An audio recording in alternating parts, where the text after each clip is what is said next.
Welcome back. Another edition of the Crimson Creed podcast. Here with Sam and Chris. I'm Sam, right here along with Chris. Chris, how you doing this fine Friday evening? Doing pretty well. Doing pretty well. Watching a good football game in Utah versus Oregon State. You can tell how bad or how badly Utah misses Cam Rising, but I'm pretty good. How are you? I'm good. I'm good. I'm going to tell you something. Weirdest thing I've had happen in my professional corporate career. I got an out of office reply from someone today, Yeah. and in the out of office reply, they they said, "It's my birthday. I'm out of office. If you'd like to give me a gift, here's the link to my Venmo."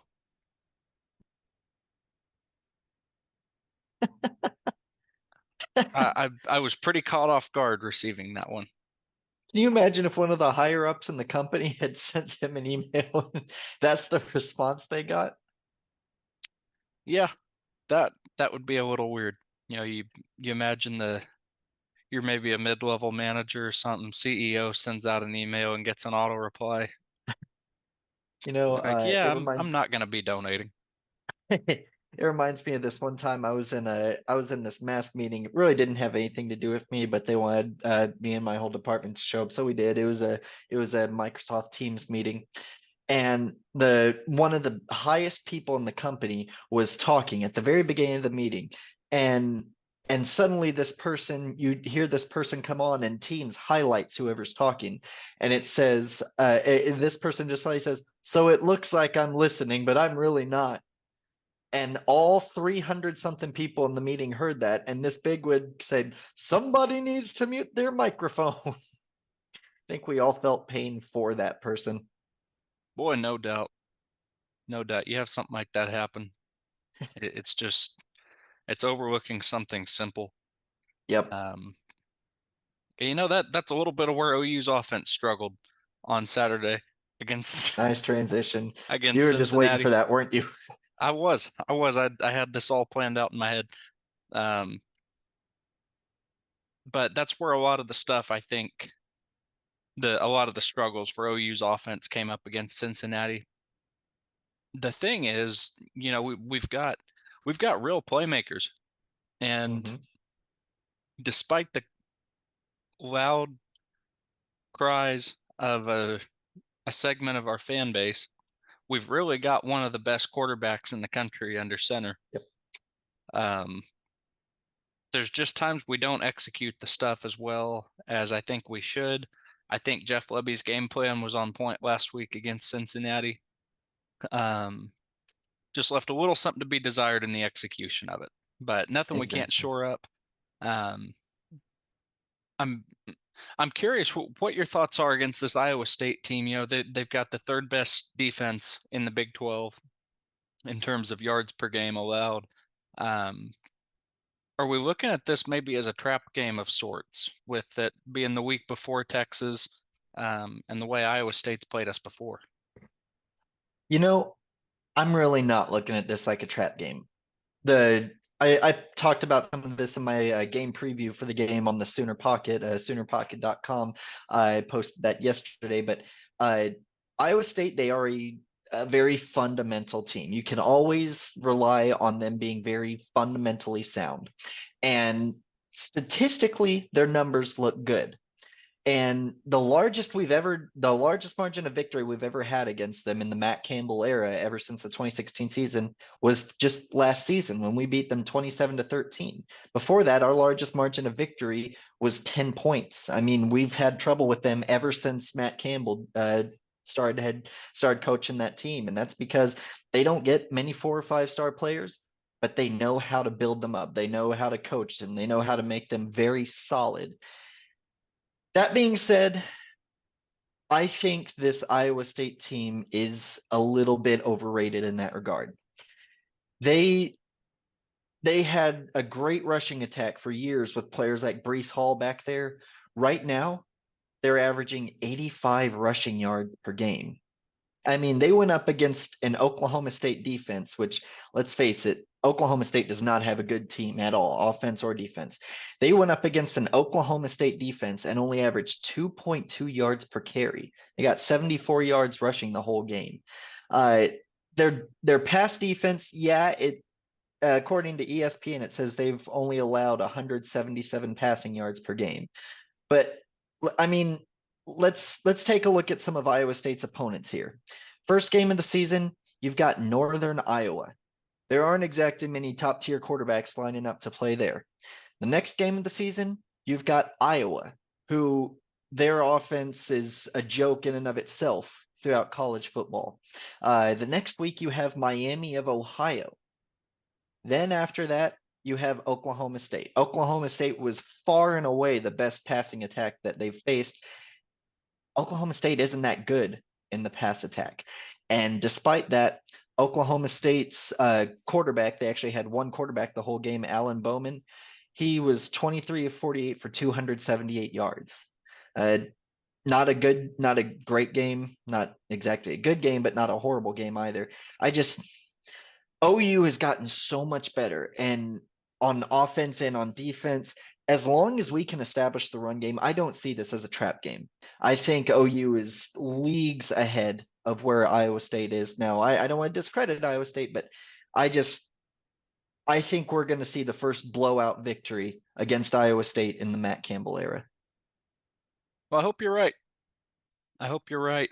Now I know the answer to this. I'm asking you, do you know what our record is straight up in the last 6 seasons the week before Texas? You know, I saw this. I think it was Brett McMurphy who tweeted it out. 3-3, and we're only like what 1-5 against the spread. Yep. And both times we've played Iowa State, we gave it up by a touchdown.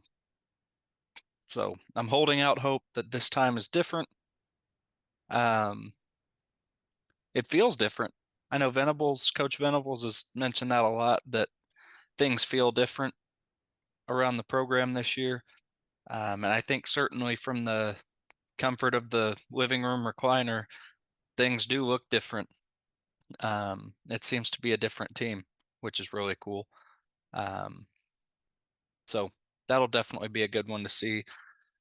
What are you what are you really looking for in this game? What's going to constitute a success and really a dominant win? I know what it's going to be for me, but I want to hear a little bit for you. What's a dominant win going to look like for OU this week? So there are going to be a couple things that really constitute a dominant win for me. The first thing is the play of the offensive line. We have had a good offensive line, but it hasn't been anything more than that. Good. It's kind of shocking when you look at our stats and see that we're getting almost 158 yards per game on the ground, because it seems like in every game we've been shut down, but our offensive line has played good. And I also took a look earlier. Every game of the season, our rushing numbers are down. We had like 220 rushing yards against Arkansas State, around I think 170 against SMU. Then we had like 117 against Tulsa, and then 103 or something along there against Cincinnati. They're going down with every game, and the pass protection is also beginning to struggle a little bit. Only had given up one sack the whole season going into last week. We gave up two. So the first thing I'm looking for is dominant offensive line play. Can we open up those giant holes? Can we give Dylan Gabriel the time that our offensive line used to give Baker Mayfield or Kyler Murray? I'm hoping this is our breakout game in that regard. And second, I want to see our defensive backs play tighter on the receivers. I'm thinking we're going to see a lot of man blitzes because the Iowa State quarterback, Rocco Becht, he has a really quick release. Kind of reminds me of Aaron Rodgers and how quick he throws. He has a quick release and he's accurate. And our defensive backs have been kind of getting torched lately because of their zones, and players just keep finding holes in the zone. I want to see our cornerbacks shut down wide receivers. So, long story short, that's my two things: dominant offensive line play, tight coverage from the secondary. What are the things you're looking for? Similar to you, I'll be looking for our offensive line to run the game from that side of the ball because, when we've got that going for us, that opens up so much in our play calling ability. And the winning a game just starts and ends at the line of scrimmage for me. Um, so it'll be cool to see if our offensive line can really pull that one out. Similarly, can the defensive line control the game from that side of the ball? We've got the opportunity, and really since the second half of the Tulsa game, um, we've seen like a whole different unit playing out there. Trace Ford getting a lot more snaps now, which is cool. PJ, he's getting a ton of rotations in the game, which is great. He's worth every bit of work that went into recruiting him, I think, for our coaching staff. I'm sure yeah, it's going to be work when you get a 4 or 5 star guy that you want. So he's really proven to be worth his salt to this point. Um, so it's going to be the line of scrimmage. That's where the game's going to be won for me. And I think that's the biggest key. You mentioned the secondary, and I think where we had a lot of success last week was our wide receivers' ability to get past the Cincinnati secondary. They're well coached, they're a decent squad. Um, but we had the typical first drive that's Andrew Anthony heavy. We mixed Drake Stoops in a little bit. Those plays near the line of scrimmage didn't pop too much, but um, curious for you if there were any guys that really stood out in this game last week that you're maybe looking to make an impact now against Iowa State, um, or what your thoughts are there.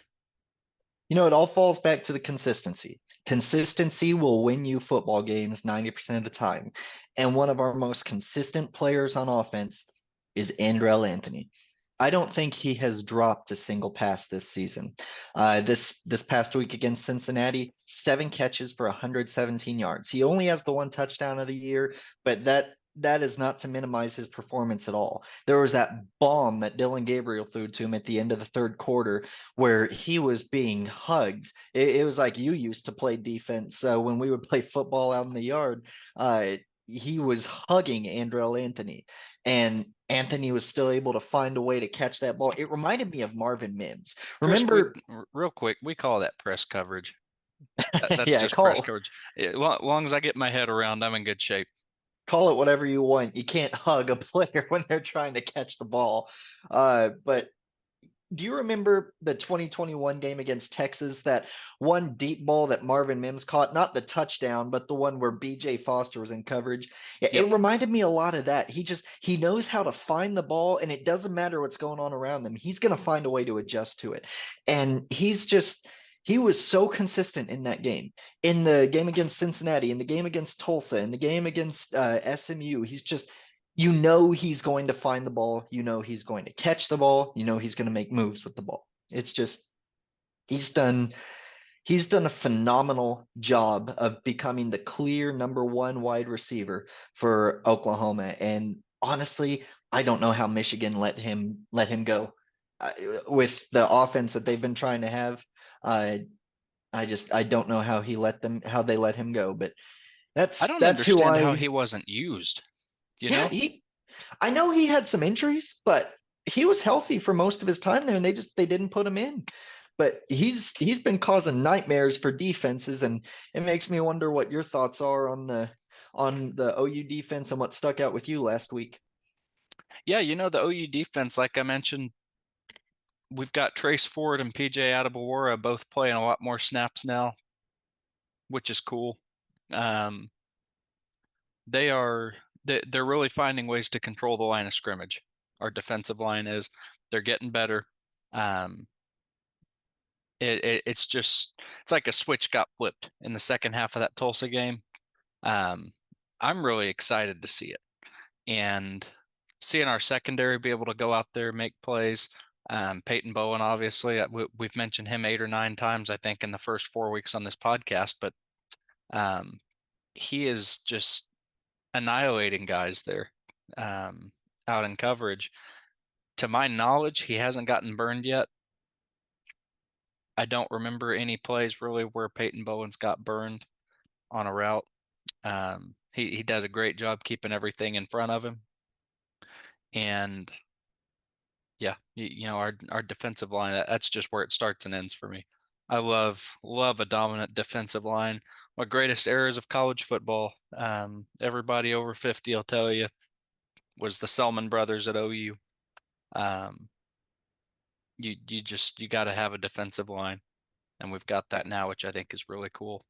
And one of the biggest contributors to that line isn't even on the line, but he makes so many plays at the line, you'd think he was a lineman. That's Danny Stutzman. Danny We played Stutzman. Danny Studsman is how I like to call him. We've played 4 games and he's been the leading tackler in all 4 of them.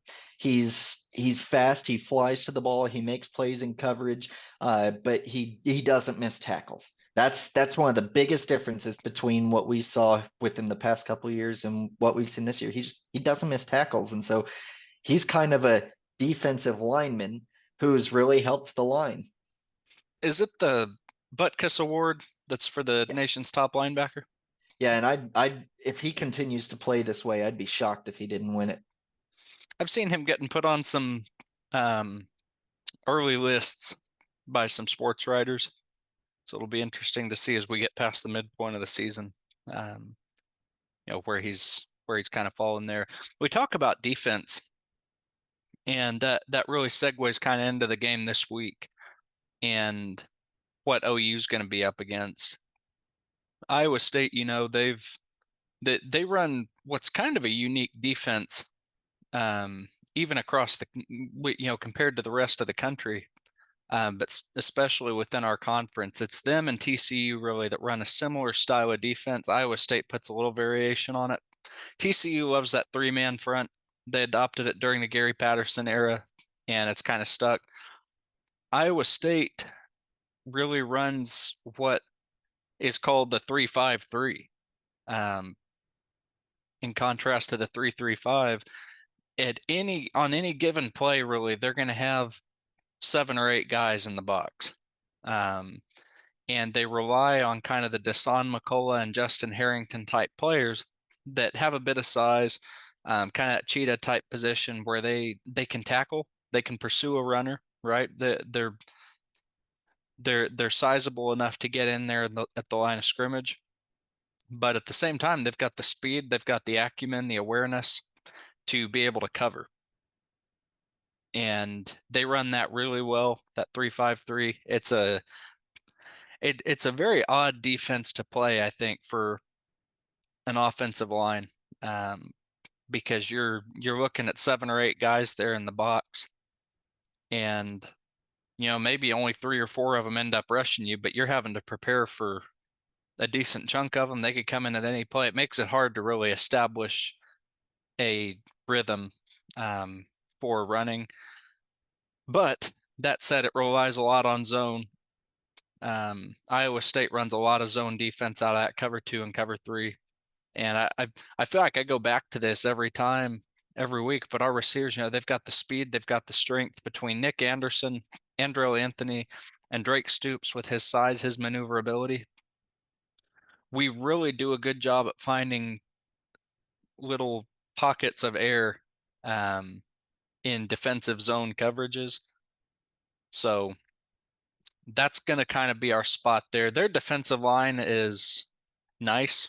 Um, like I mentioned, they're the number 1 defense in the conference in terms of yards allowed per game. Um, they're right at 290, I think, 292 maybe.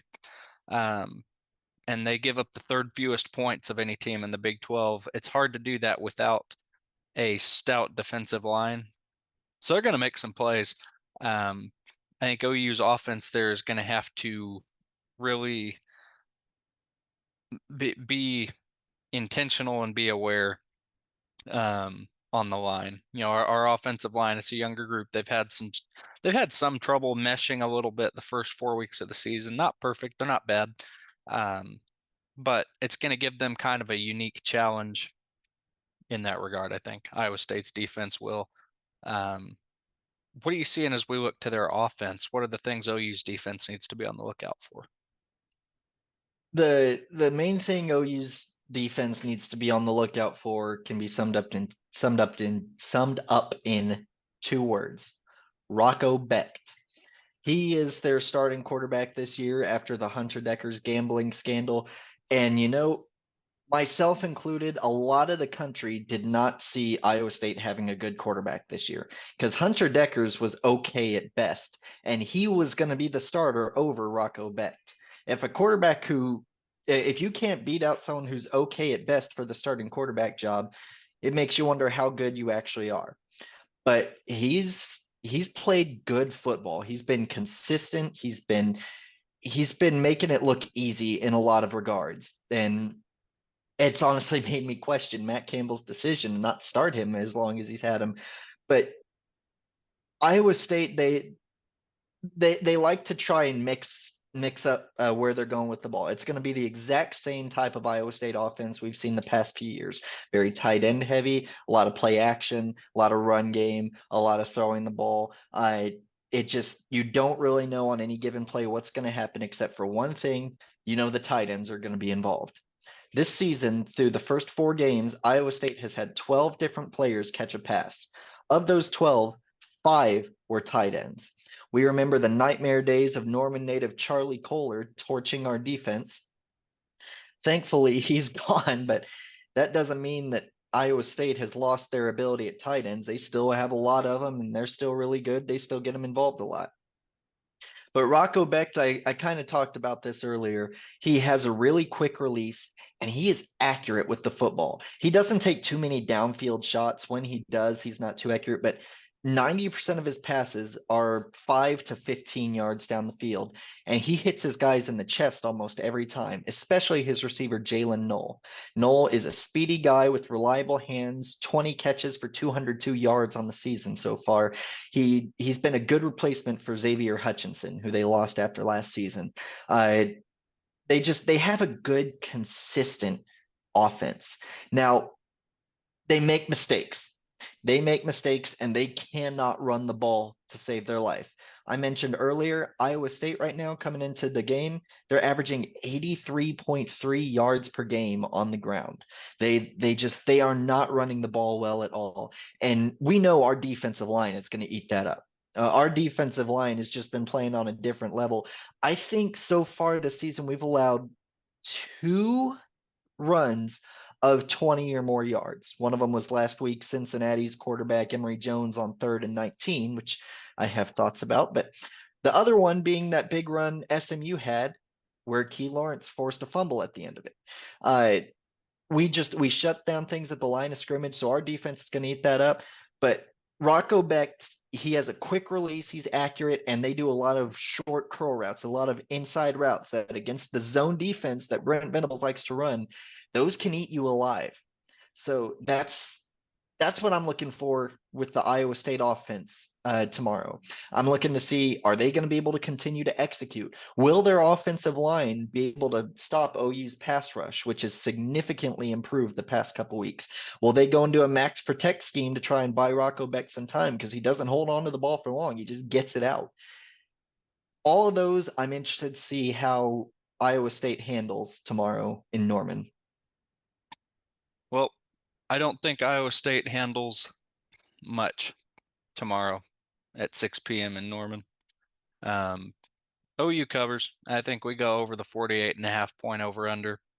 I've got OU 38-13 over Iowa State.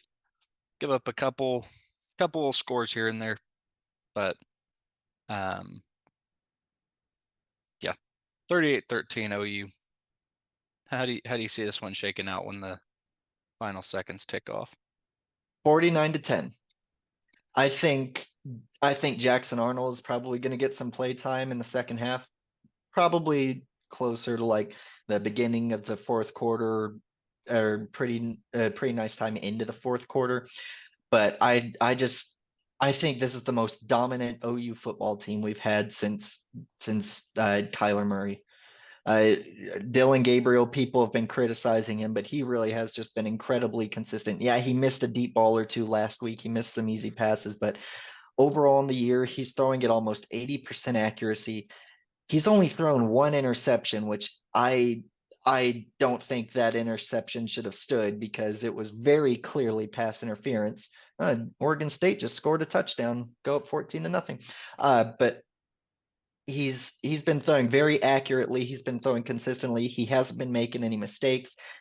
I just I think if our offensive line can click like I'm thinking they will tomorrow, we're just going to eat them alive.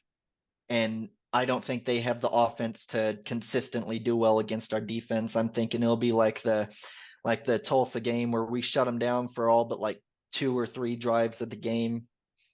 But final Yep. score 49 to 10. Not bad.